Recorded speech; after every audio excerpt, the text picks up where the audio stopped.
এমন একটি রেসিপি নিয়ে আমি হাজির হয়েছি, আপনার ছেলে আপনাকে চুমো না খেয়ে উপায় নেই। আসলে এমন একটি রেসিপি, এটা তো বাচ্চাদের খুবই ফেভারেট এবং খুবই পছন্দদায়ক। এটা হলে এক থাল ভাত অনায়াসে বাচ্চারা খেয়ে নেবেন চেটেপুটে, আর হাতের ঘ্রাণ তো মনে হয় লেগেই থাকবে।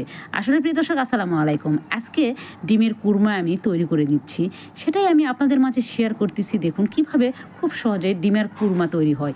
এখানে পেঁয়াজ বেরেস্তা প্রথম স্টেপটা একটু মিস হয়ে গিয়েছে, তা তো আপনাদের সবারই জানা আছে। এই যে পেঁয়াজ বেরেস্তাটা একটু তেলে ভেজে নিয়ে যতক্ষণ না সোনালি রঙ আসবে ততক্ষণ পর্যন্ত ভেজে নিয়ে উঠিয়ে নিলাম। আর ওই একই তেলের মধ্যে আমি ডিমগুলো এখন দিয়ে দিলাম।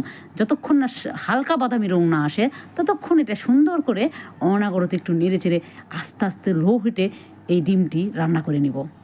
আপনারা দেখতে থাকুন প্রিয় দর্শক, খুব সহজেই এটা তৈরি করা যায়। আর এটা আপনাদের বাচ্চাদেরকে যদি তৈরি করে দেওয়া হয়, তাহলে বাচ্চা তো আপনার এসে কপালের চুমু খেয়ে না খেয়ে উপায় নেই। এখন এই যে হালকা বাদামি রং চলে এসেছে, দেখুন আমি একটি একটি করে ডিম সুন্দর করে উঠিয়ে নিচ্ছি।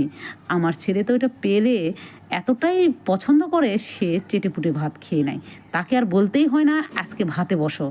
ঠিক এই এমন একটি রেসিপি, দুর্দান্ত একটি রেসিপি, খুব সহজেই তৈরি করা যায়।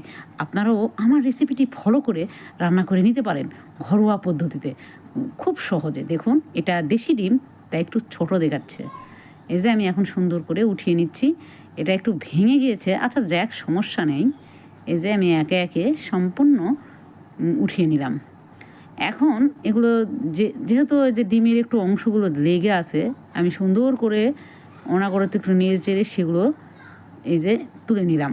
বাস, এখন একই তেলের মধ্যে এই যে এখন দিয়ে দিব, এটা হচ্ছে পেঁয়াজটা আমি বেটে নিয়েছি শিলপাটায়, আর দিয়ে দিলাম কাজু বাদামটা পেস্ট করে নিয়েছি।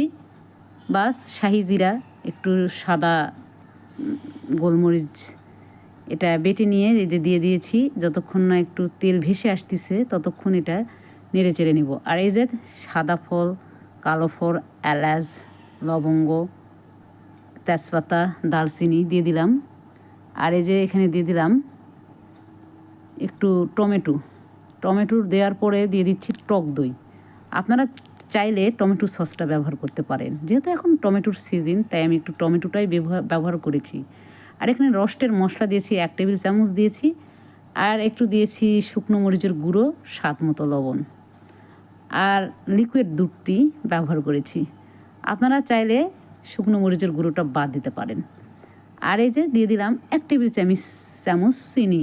বাস, দিয়ে সুন্দর করে এখন ঢাকনা দিয়ে ঢেকে কিছুক্ষণ এটা